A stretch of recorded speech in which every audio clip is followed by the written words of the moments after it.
नमस्कार, मैं विष्णु शर्मा आप सभी का आपके ही अपने चैनल विष्णु एटीपी में हार्दिक स्वागत करता हूं। और आज की हमारी जो स्टोरी होने वाली है वो बहुत ही खास होने वाली है। आप सभी बहुत ज़्यादा कमेंट्स करते हैं, सर न्यू स्टोरी लाइए, रोज़ लाइए। तो भाई मैं कोशिश तो यही करता हूं कि आप लोग के लिए अच्छी स्टोरी लाऊं। और आज की स्टोरी बहुत ही अच्छी होने वाली है। देखिए, छोटी सी स्टोरी है, थोड़ा सा प्रयास करूंगा जल्दी से इसका ट्रांसलेशन करने की, लेकिन आपको अच्छे से समझ भी आएगा। और कुछ छोटी छोटी और बहुत ही काम की चीज़ें आप देखिए, बहुत ही अच्छे से आपको समझाऊंगा, बहुत आपको लाइफ टाइम काम आने वाला है। तो लास्ट तक स्टोरी देखेंगे, मतलब आप समझेंगे, क्योंकि छोटी सी है। रीडिंग तो करता हूँ, ट्रांसलेशन भी करूंगा, नए नए वर्ड्स की मीनिंग भी आपको पता चलने वाली है। तो सबसे पहले कर देंगे वीडियो को लाइक, स्टार्ट करते हैं आज की क्लास। इसका जो टाइटल है द वाइज डिसीजन, ठीक है।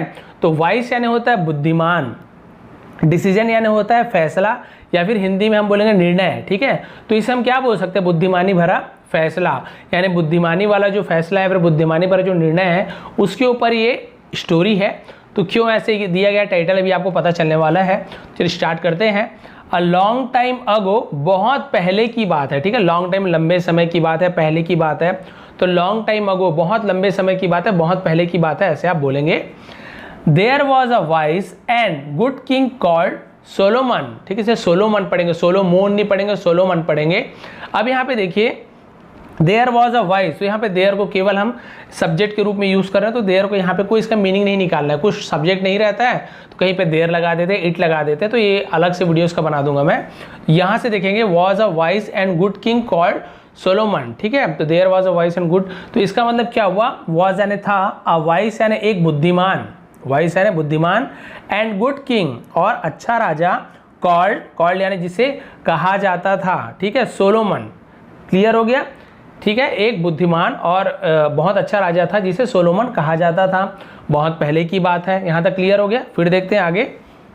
अब यहाँ से थोड़ा सा जूम कर लेता हूँ ताकि आपको और अच्छे से दिख जाए, इतना, ठीक है। देखिए अब अच्छा से दिख रहा है। अब यहाँ पे देखते हैं, he was famous all over for his wisdom. He was famous, वह फेमस था, फेमस यानी होता है प्रसिद्ध, वह प्रसिद्ध था, ऑल ओवर यानी सभी जगह, ऑल ओवर यानी हर जगह, सभी जगह, फॉर हिज विजडम, फॉर यानी के लिए, हिज यानी उसके, विजडम यानी बुद्धिमानी, ठीक है। अपनी बुद्धिमानी के लिए वो हर जगह प्रसिद्ध था। अब देखते हैं उसके बाद, people from all over the world came to see him. People from, तो लोग, पीपल यानी होता है लोग, फ्रॉम यानी से, लोग कहाँ से, ऑल ओवर द वर्ल्ड यानी पूरी दुनिया से, ऑल ओवर द वर्ल्ड यानी पूरी दुनिया से, केम टू सी हिम, केम यानी आते थे, कम यानी आना, COME कम यानी आना, है ना। और केम यानी आते थे, पास्ट टेंस में कम का केम हो जाता है। तो केम टू सी हिम आते थे, टू सी हिम यानी उन्हें देखने के लिए। क्लियर हो गया। लोग पूरी दुनिया से उसे देखने के लिए आते थे, किसे, सोलोमन राजा के जो निर्णय करते थे उसे देखने के लिए। अब देखते हैं क्या हुआ उसके बाद। वन डे, एक दिन, 2 women came to him demanding justice. अब यहाँ पे देखिए, बहुत ही काम की चीज़ आपको बताने वाला हूँ। जिन्हें पता उनके लिए तो बहुत ही ईजी है, जिन्हें नहीं पता है ज़्यादातर यहाँ पे कंफ्यूज होते हैं। यहाँ पे आप बोलेंगे सर आपने विमेन पढ़ा है, जबकि यहाँ पे तो वुमेन लिखा हुआ है, ठीक है। अब आप यहाँ पे देखिए, WOMEN, एक ही आपको दिख रहा है स्पेलिंग, जिसे मैं विमेन पढ़ रहा हूँ। और यहाँ पे आप देखो WOMAN, वुमन, ठीक है। इसे ऐसे पढ़ना है। यहाँ पे देखिए ए का फर्क है, यहाँ पे केवल ई का फर्क है, ठीक है। लेकिन इसे हम क्या पढ़ते हैं, विमेन पढ़ते हैं। क्यों पढ़ते हैं, कैसे पढ़ते हैं, इसका रीज़न मुझे भी नहीं पता है। लेकिन यहाँ पे आप देखेंगे MEN वाला जो स्पेलिंग है विमेन, और ये WOMAN वुमन, ये दोनों में क्या अंतर है ये आपको बताना चाहूँगा। जहाँ पर MEN लिखा हुआ होगा ना, WOMEN विमेन, इसका मतलब क्या होगा, एक से ज़्यादा औरत हो तो, यानी 2 औरत हो, 3 औरत हो, 4 हो या फिर हज़ारों हो, तो वहाँ पे हम औरतों, ऐसे औरतों को, जो बहुवचन होता है, प्लूरल होता है, उसे हम विमेन कहते हैं। क्या कहते हैं, विमेन कहते हैं। और जब कोई एक औरत के बारे में बात हो तो हम इसे वुमन कहेंगे। क्या कहेंगे, वुमन, वुमेन ऐसे नहीं बोलेंगे, वुमन, ठीक है। अब इसे ये लोग चाहे तो वुमेन और वुमन ऐसे ही बोल सकते थे, लेकिन यहाँ पे विमेन बोलते हैं, ठीक है। अब ये मैं ईमानदारी से बता रहा हूँ, मुझे भी नहीं पता कि इसे विमेन क्यों पढ़ते हैं। हो सकता है ये लोग दोनों में डिफरेंस करने के लिए, दोनों में अंतर करने के लिए ऐसे वो लोग पढ़ते हो, या फिर और जो भी रीज़न हो, जिसे पता हो नीचे कमेंट कर देंगे। तो आपको दोनों में अंतर आपको बता दूँ, जहाँ पे MAN हो, WMN मतलब एक औरत के बारे में बात हो रही है, और जहाँ पे MEN लिखा हो वहाँ पे एक से ज़्यादा औरतों के बारे में बात हो रही है और इसे विमेन पढ़ते हो, इसे वुमन पढ़ते हैं। अभी आपको और अच्छे से क्लियर हो जाएगा, ठीक है। Women came to him one day, two women, तो देखिए यहाँ पे टू विमेन यानी दो औरतों के बारे में बात है, इसे टू वुमन नहीं लिखे हैं, टू विमेन लिखे हैं। अगर एक औरत होती तो वन वुमन ऐसे लिखते हैं। एक दिन दो औरत केम टू हिम, वहाँ आए, हिम यानी उनके पास आए, किसके पास, राजा के पास आए, डिमांडिंग जस्टिस, डिमांडिंग, अब यहाँ पे डिमांडिंग मतलब होता है मांग करना, ठीक है, मांगने के लिए डिमांडिंग, जस्टिस, जस्टिस यानी न्याय होता है। अब आप बोलोगे सर यहाँ पे तो कहीं पे स लिखा नहीं है, यहाँ पे सी लिखा हुआ है, तो आप जस्टिक ऐसे क्यों नहीं पढ़ रहे हो, क्योंकि सी के साथ आप देखेंगे ई लिखा हुआ है। अब सी के साथ ई हो या फिर सी के साथ आई हो या फिर सी के साथ वाई हो, तो हम जो सी को क नहीं पढ़ के हम स पढ़ते हैं। इसके ऊपर मैंने वीडियो बनाया है, सी का उच्चारण वीडियो आपको मिल जाएगा, ठीक है। तो क्लियर हो गया। वो क्या किए, एक बार उनके पास है न्याय मांगने के लिए। किंग सोलोमन आस्ड, राजा सोलोमन ने पूछा, आस्ड यानी पूछा, व्हाट इज द मैटर, मामला क्या है, व्हाट यानी क्या, इज यानी है, द मैटर यानी मामला, क्या मामला है या फिर मामला क्या है। द फर्स्ट वुमन रिप्लाइड, अब देखिए द फर्स्ट, अब पहली औरत है तो पहली औरत मतलब एक औरत के बारे में बात हो रही है। द फर्स्ट वुमन रिप्लाइड, अब यहाँ पे विमेन नहीं बोलेंगे, वुमन बोलेंगे। द फर्स्ट वुमन रिप्लाइड, पहली औरत ने उत्तर दिया, रिप्लाइड यानी होता है जवाब देना, उत्तर देना, उसे रिप्लाइड कहते हैं। पहली महिला ने जवाब दिया, I am the mother of this baby but this woman says she is its mother, ठीक है, यहाँ तक क्लियर हो गया। अब देखिए क्या बोल रही है, आई am the mother of this baby, मैं माँ हूँ इस बच्चे की, ठीक है, दिस यानी इस, बेबी यानी बच्चे, मैं इस बच्चे की माँ हूँ, बट लेकिन दिस वुमन, ये औरत, सेज यानी कहती है, ठीक है। अब यहाँ पे सेज क्या हो गया आपका, ये हो गया प्रेजेंट इंडेफिनिट टेंस का सेंटेंस, यहाँ पे एस या ईएस का यूज होता है, सभी में नहीं होता है, इसका रूल आपको टेंस में मिल जाएगा मेरे वीडियो में। तो सेज यानी कहती है, तो लेकिन ये औरत कहती है, सी इज इट्स मदर, कि वह कौन, ये औरत, इज है इट्स मदर, इसकी माँ है। अब इट्स यानी यहाँ पे इट्स का यूज़ क्यों किया बताइए, यहाँ पे तो ऐसे बोल सकते थे कि हिज मदर यानी इस, या फिर हर मदर ऐसे भी यूज़ कर सकते थे। इट्स का यूज़ क्यों किए हैं, क्योंकि यहाँ पे अभी हमको कंफर्म नहीं है कि ये लड़का है कि लड़की, यहाँ पे कहीं पे नहीं लिखा हुआ है कि जो बच्ची है वो लड़का है कि लड़की है, यानी पुल्लिंग है कि स्त्रीलिंग है, हमें नहीं पता है। तो जब हमें कुछ नहीं पता होता कि वो जेंडर क्या चीज़ है, तो हम वहाँ पे इट्स का यूज़ कर देते हैं। अब हमें पता होता कि यदि ये लड़का है तो हम ही का यूज़ करते, लड़की है तो हम सी का यूज़ करते, लेकिन नहीं पता तो हम इट्स का यूज़ करते हैं। उसी प्रकार यहाँ पे जो सेंटेंस है, यहाँ पे सी इज़, यदि लड़का होता तो सी इज़ हिज मदर ऐसी होती, यदि लड़की होती तो सी इज़ हर मदर, इस प्रकार से यहाँ पे यूज़ करते हैं। क्लियर हो गया इट्स का यूज़ क्यों किए। और ये औरत कहती है कि ये उसकी माँ है, किसकी, उस बच्चे की माँ है। द सेकेंड वुमन सेड, दूसरी औरत ने कहा, इस प्रकार से कहा दूसरी औरत ने कि भाई ये औरत ऐसे ऐसे बोलती है, ओ किंग, ठीक है। अब देखिए पहले औरत ने ऐसे ऐसे कहा, यहाँ पे लिखा द फर्स्ट वुमन रिप्लाइड, पहले ने कहा कि मैं इसकी माँ हूँ और ये बोलती है कि इसकी माँ है। फिर क्या हुआ, द सेकेंड वुमन सेड, अब दूसरी औरत ने कहा। अब यहाँ पे भी देखिए सेकेंड वुमन, तो ये दूसरी औरत है वो भी सिंगल अकेली बोल रही है ना, तो वहाँ पर भी इसलिए वुमन बोल रहे हैं, वीमेन नहीं बोल रहे हैं। जब दोनों एक साथ बोलेंगे तो वीमेन बोलेंगे। द सेकेंड वुमन सेड, दूसरी औरत ने कहा, ओ किंग, हे राजा, ऐसे हम बोलते हैं ना हिंदी वही है, ओ किंग, हे राजा, I am the baby's mother, I am मैं हूँ, एम यानी हूँ, मैं हूँ, द बेबीज यानी बच्चे की, तो देखिए कॉमा लगा यानी काकी के, हर बार बताता हूँ, बेबीज यानी बच्चे की माँ, मैं बच्चे की माँ हूँ। द फर्स्ट वुमेन सेड, अब पहली औरत फिर क्या बोली, ओ किंग, हे राजा, बिलीव हर नॉट, इसका भरोसा मत करो, बिलीव यानी भरोसा, हर यानी उसकी, अब औरत है इसलिए हर, यदि पुरुष होता तो हिज बोलते, बिलीव हर नॉट, उसका भरोसा मतलब उसकी भरोसा मत करो, इस औरत का भरोसा मत करो।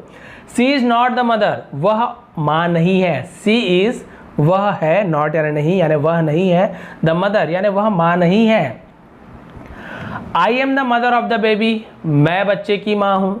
अब देखिए फर्स्ट वाली बोल रही है फिर सेकंड वाली बोल रही है, दोनों बोल रही है मैं इसकी माँ हूँ। अब कंफ्यूज हो गया। अब राजा देखिए वैसे बुद्धिमान थे, अब राजा ने बुद्धिमानी लगाया, नाउ, नाउ यानी अब। King Solomon was in a fix, king Solomon यानी जो राजा सोलोमन थे, वॉज यानी थे, इन अ फिक्स, इन यानी में, अ यानी एक, फिक्स यानी असमंजस। अब राजा सोलोमन क्या थे, असमंजस में थे, यानी कि बहुत ज़्यादा उन्हें परेशानी आ गई कि समझ नहीं पा रहे थे कि भाई वास्तव में इसकी माँ कौन है। दोनों बोल रहे हैं माँ है। अब कुछ पता भी नहीं कर सकते, पहले ज़माने में तो ऐसे भी नहीं था भाई कुछ और DNA टेस्ट कर लो, अब उन्हें तुरंत फैसला लेना था। अब वो असमंजस में थे, तो फिक्स का मतलब असमंजस भी होता है, ठीक है। तो सोलोमन किस में थे, असमंजस में थे, समझ नहीं आ रहा था। After a deep thought, after यानी के बाद, अ डीप यानी गहरा, गहरा सोच, थॉट यानी सोच, यानी एक गहरी सोच के बाद ही सैड उन्होंने कहा। तो इसका मतलब क्या होगा, बहुत गहराई से सोचने के बाद, ऐसे भी हो सकता है, बहुत गहराई से सोचने के बाद उन्होंने कहा, ही यानी वह भी होता है, उन्होंने भी होता है। उन्होंने कहा कि इन्होंने, राजा ने कहा, cut the baby into 2 and give 1 part two each mother. अब क्या बोल रहे हैं, कट द बेबी, बच्चे को काट दो, इनटू यानी में, 2 यानी 2 भाग में, ठीक है, बच्चे को 2 भाग में बांट दो, एंड गिव 1 पार्ट, और एक एक पार्ट यानी एक एक हिस्सा, 1 यानी एक पार्ट यानी हिस्सा, to each mother, each mother यानी एक एक माँ को, ठीक है। समझ आ गया आपको। क्या बोले राजा कि बच्चे को 2 टुकड़े में काट दो और एक एक माँ को एक एक टुकड़ा दे दो। वाइल, वाइल यानी इस दौरान, वाइल यानी होता है इस दौरान, 1 वुमन एक औरत, रिमेन साइलेंट, रिमेन यानी होता है उस प्रकार से रहना, ठीक है। क्या रही, साइलेंट यानी वो क्या रही, साइलेंट रही, साइलेंट यानी होता है शांत, ठीक है, चुपचाप, उस साइलेंट बोलते हैं। इस दौरान एक औरत तो चुपचाप रही, द अदर क्राइड, दूसरी औरत चिल्लाई, क्राइड यानी होता है चिल्लाना, रोना को भी क्राइड बोल देते हैं, लेकिन वाइफ यानी रोना होता है। द अदर क्राइड, दूसरी चिल्लाई, ओ किंग, हे राजा, let her have the baby, let her have the baby यानी इसे, यानी उस औरत को क्या करो, बच्चे को दे दो। लेट हर हैव यानी उस बच्चे को दे दो। हैव यानी किसी के पास कुछ चीज़ होने को हम हैव का यूज़ करते हैं, हैव या हैड का। तो late her have the baby, उसे यानी उस बच्चे को उस औरत को दे दो, ठीक है। हर यानी उसे, उस औरत के बारे में बात कर रही है। एट लीस्ट यानी कम से कम, इसे एट लीस्ट ऐसे पढ़ेंगे, एट लीस्ट कम से कम, the baby will leave, the baby यानी बच्चा, विल यानी गागीगे फ्यूचर टेंस, लीव यानी जिंदा रहेगा, ठीक है। कम से कम वो बच्ची, जो बच्चा है या फिर बच्ची है, जिंदा तो रहेगा कम से कम। द किंग सैड, राजा ने कहा, सी इज द रियल मदर, यह असली माँ है, रियल यानी सचमुच ही या फिर असली, मदर यानी माँ, सी इज यह है, द रियल मदर असली माँ। तो जो दूसरी जो माँ थी, जो पहली माँ थी, यहाँ पे अब पहली थी कि दूसरी थी क्लियर नहीं हो रहा मुझे, लेकिन जो माँ शांत थी, चुपचाप थी, वो उसकी असली माँ नहीं थी। और जो दूसरी माँ जो चिल्लाई ना कि हे राजा आप क्या करो, इस बच्ची को या फिर जो बच्चा है उसे क्या करो, इस औरत को दे दो, कम से कम बच्चा जिंदा तो रहेगा। यदि हम लड़ते रहे तो आप तो 2 टुकड़े में कटवा दोगे, इससे अच्छा क्या करो, उसे ही दे दो, भले मेरा बच्चा उसके पास चले जाए, कम से कम मैं क्या रहूँ, मेरा बच्चा जीवित है, जिंदा रहे, ये तो मेरे मन में आस रहेगी। और फिर राजा समझ गया और उन्होंने कहा कि सी इज़ द रियल मदर, यही असली माँ है, क्योंकि इसे अपने बच्चे की फिक्र है। देखिए मोरल क्या मिलता है, truth can never be hidden, truth यानी सच्चाई, कैन यानी सकना, नेवर यानी नहीं सकती, सच्चाई नहीं सकती क्या, बी हिडन यानी छुपा हुआ, बी हिडन यानी छुपा हुआ। तो क्या हुआ इसका मतलब, सच्चाई कभी छुप नहीं सकती या फिर छिप नहीं सकती, सच्चाई कभी छिप नहीं सकती, वो कभी ना कभी बाहर आती है।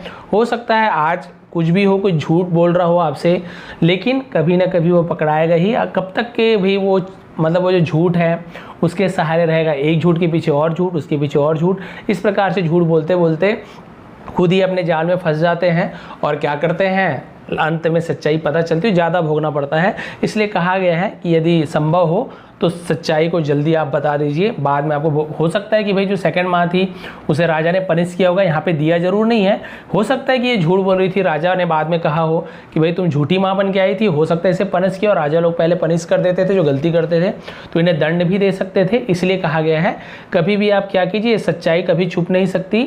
आप क्या कीजिए, भले हो सकता है शुरू में सच्चाई बोलने में आपको थोड़ा सा क्या हो, डर हो या फिर भय हो या फिर दुख हो, लेकिन आप सच्चाई कह दीजिए, एकदम टेंशन फ्री हो जाएंगे।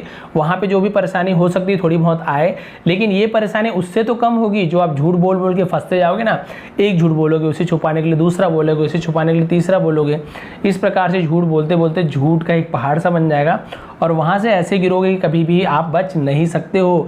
इसलिए कोशिश ये कीजिए कि जहाँ तक हो सके सच आप बोल दीजिए। थोड़ी सी परेशानी होगी लेकिन आप टेंशन फ्री हो जाएंगे। बोलते तो बनेगा भाई मैंने तो सच कहा था, ये परेशानी है जो भी चीज़ है।